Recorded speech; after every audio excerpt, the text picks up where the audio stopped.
the mid-1980s. But over that same time, construction has actually become less productive.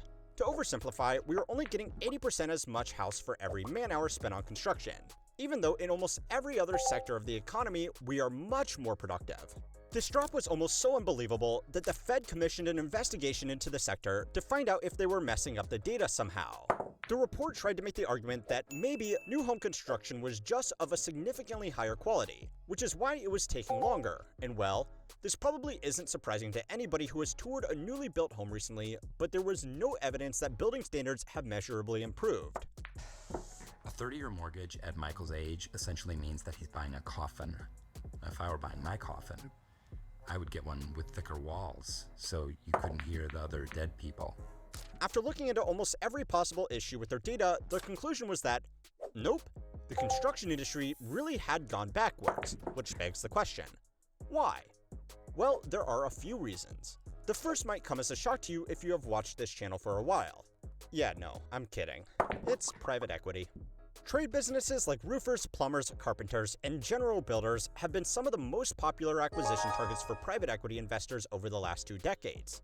The way this typically works is that a large PE firm will target a regional market and slowly buy up all of the electrician businesses in a given area. Once they have an array of these companies, they will centralize sales, bookings, administration, and other overhead to theoretically save on costs and make these businesses more competitive in the marketplace. Now, if that's where the business strategy stopped, it honestly wouldn't be that bad. Business owners have a way to sell their business to fund a retirement, and lower operating costs could, in theory, be passed along to consumers. But of course, in reality, it rarely works like this. To acquire these businesses, PE firms borrow a lot of money so they don't have to put in too much of their own money.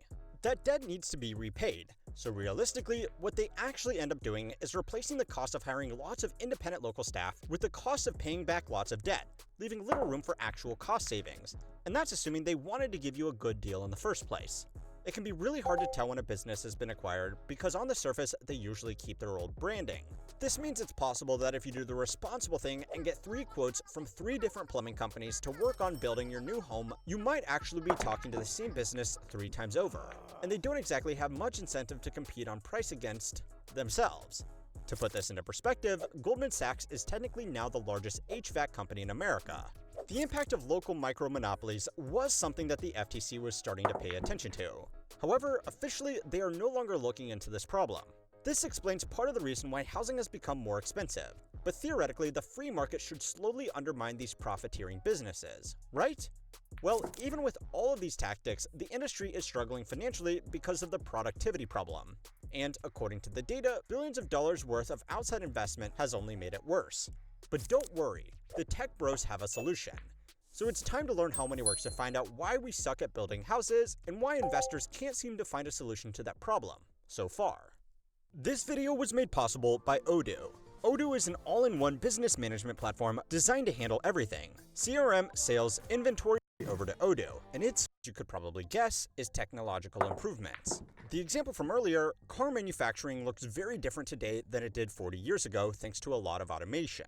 Other industries like tech have developed even further. According to company financials, Apple makes $2.4 million in revenue per employee. That's because in new roles like tech development, a few man-hours of work on a new feature can be leveraged over billions of devices within their ecosystem, potentially making hundreds of millions, if not billions of dollars. Going all in on technology has had its problems, but it has made our economy look really good, at least on paper. The second reason American productivity has improved in most industries is not really because we have become more productive at our jobs, but because we have taken the least productive jobs and outsourced them overseas. Business majors and economists call this the service pyramid. The people at the bottom, in the primary sector, harvest the resources in mines and on farms. The people in the middle, the secondary sector, turn those resources into products, and the people at the top, in the tertiary sector, coordinate everybody else. Over the last 50 years or so, we have been moving the bottom of the pyramid to wherever has the most resources to harvest, and the middle of the pyramid to whoever has the largest and cheapest workforce. That left just the creamy jobs up here at the top for us Americans, which are theoretically the most valuable. Someone working on a production line making Labubus can only really generate so much revenue in an hour no matter how good they are at their job or what kind of machinery they are using. Someone running a marketing campaign for all that glorious consumer slop can make a lot more. It's a cool trick that definitely didn't have any unintended consequences like gutting entire industrial regions that used to be the middle of the pyramid. But we couldn't really do the same thing with construction. A residential construction site today looks roughly the same as a residential construction site from the 1980s. Builders use slightly more modern tools and materials, but the change hasn't been nearly as drastic as it has been in factories and offices. And because a house is built where it stands, we haven't been able to outsource these jobs either. Although, to be honest, we kinda have. We will need to talk about that later. But before that, we need to look at how the venture capitalists are planning to change this broken system. If you've been paying any attention to the construction industry, or you follow any real estate influencers, you've probably seen a lot of new companies raising billions of dollars to build homes in factories. The idea actually makes a lot of sense. If homes are mass-produced in a controlled environment like a factory floor, then we could use the same kind of automation techniques that made things like the car industry more productive while residential construction remained stagnant. Mass-produced homes could be designed once and then copied like any other mass-produced product to reduce unit costs instead of the current standard practice where almost every home is a one-off custom design. Building within a controlled environment like a covered factory floor also means that quality control could be more carefully monitored and delays due to inclement weather wouldn't be a factor in construction times. For the companies themselves, the business opportunity is even bigger than that though. If homes become mass-produced from broadly recognized companies, there is an opportunity to make a lot of money from branding correctly. Your home probably doesn't have the builder's badge on it like your car does, but factory-produced home models that are recognizable could charge a premium over regular homes if they are branded correctly. So it's a promising business opportunity for all parties, if it works. The problem is, it hasn't worked. Several different companies have collectively raised billions of dollars to bring these homes to market, and they have done it using a variety of questionable financial strategies. Katerra, which promised to be an end-to-end factory home builder, raised $2 billion from SoftBank, and it was once dubbed the WeWork of construction. And I guess they were right, because it collapsed and filed for Chapter 11 in 2021. Veev raised hundreds of millions of dollars at a billion-dollar valuation from Silicon Valley investors before it was wound down in 2023. Connect Homes, Mighty Buildings, Blue Homes, Rad Urban, Factory OS, Guerdon, and Integra all followed the same playbook. Lots of investor hype with big fundraising rounds before realizing that building a house in a factory is really hard and then go bankrupt. The investors know that home construction is an industry ripe for, disruption. But they underestimate just how expensive these facilities will be to build and operate, and overestimate how much people want to spend on what amounts to a fancy mobile home. Today, companies like Boxable are, again, raising hundreds of millions of dollars for their factory-made tiny homes. The company sold just 51 tiny homes, at below cost in 2024, but has still claimed a valuation of $3.5 billion. Now the good news is that the venture capitalists aren't really falling for this anymore. Even SoftBank has learned their lesson. The bad news is that this means these companies are now raising money from regular people using regulatory loopholes around crowdfunding. Boxable, for example, has raised more than $200 million from more than 50,000 unsophisticated investors according to their website. As with a lot of these businesses raising money from the public, they have capitalized on a tenuous connection to Elon Musk. The business gained a lot of attention based on the false reporting that Musk was living in one of their homes outside the SpaceX starbase in Texas. The channel Wall Street Millennial did a great deep dive on the other aspects of the business in a video that I can only describe as, I just told my agency to burn every whiteboard we own.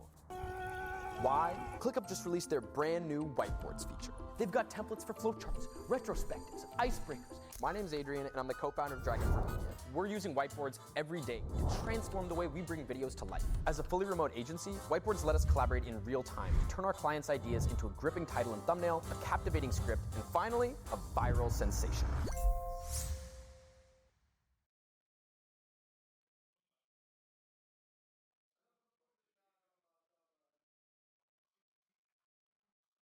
Okay, and then we will speak about lunch. Again, I will ask the same question. Okay, focus. I can totally help solve this. I'll just share my solutions. You know, some of the damning. One other channel called About Here also did a great report on the technical limitations of all prefabricated housing. It was focused on the Canadian market, but would apply to pretty much anywhere, so I will leave a link to both of those videos down below. The point is that the process of building homes is really hard to improve upon like we have with other manufactured goods, and that reality is now coming to head with more immediate problems in our economy. So remember when I said that we couldn't outsource home building jobs like we could with those old factory jobs? Well, in a way, we sort of do. According to the Harvard Joint Center for Housing Studies and Pew Research, around 14% of the construction workforce in America is composed of undocumented workers. According to the reports, that share is even higher in trades like drywalling, roofing, painting, and flooring. Any system that relies on a vulnerable or desperate source of labor to skirt unions and minimum wage laws wasn't really working as intended in the first place. But no matter your politics on the recent crackdowns of undocumented workers, the simple fact of the matter is that this will put upwards pressure on construction costs, especially in a handful of particularly overleveraged cities. In fact, this has already happened before. A study tracked construction costs between 2005 and 2013 after the rollout of the Secure Communities program, which was, according to the administration at the time, a program for the arrest and removal of public safety and national security threats, those who have violated our nation's immigration laws. The study found that an arguably much less severe crackdown led to a 19% increase in construction costs over the measured period. Today, on top of that, there are the tariffs. Basic materials like copper wire could soon attract import duties as high as 50%, and higher interest rates, which could also impact building more than you might expect. It takes at least a few months to build a house, and during that time, developers need to own the land they are building a house on, and they usually buy that land with a loan, and those loans usually have higher interest rates than you would get on a typical 30-year mortgage. As interest rates have increased, the interest expense of just holding on to land to build a house on has also increased, and that price will eventually get passed on to you, assuming you have been skipping your avocado toast. These are called holding costs, and the longer it takes to build and sell a house, the worse they get for the nation's home builders. To make matters worse, tariffs and interest rates could combine forces to pummel new home construction together. If prices rise because of tariffs, the Fed may be forced to raise interest rates to combat inflation, which could further increase holding costs, further increasing building costs. Now, it's not clear if or how that's actually going to play out, but what is clear is that these challenges could not have happened at a worse time in certain cities. American real estate is not a monolithic single market. Conditions can be very different in different cities at different times, and right now, the trendy cities that saw a huge influx of internal migration during the COVID remote work boom are suffering the most as people move back to traditional commercial centers as they are called back into the office. According to data from Construction Coverage, an industry insurer, cities like Denver, Dallas, and El Paso now have the largest supply of housing inventory, although Florida has seen the largest increases statewide. So what we have done is built too much housing in cities that people are moving out of, and now made new construction prohibitively expensive for the cities that people are moving back into. So yeah, we've been building more houses, just in the dumbest way possible, and all of this only scratches the surface. Go and watch this video next to find out all of the other dumb things we are doing in the housing market. And don't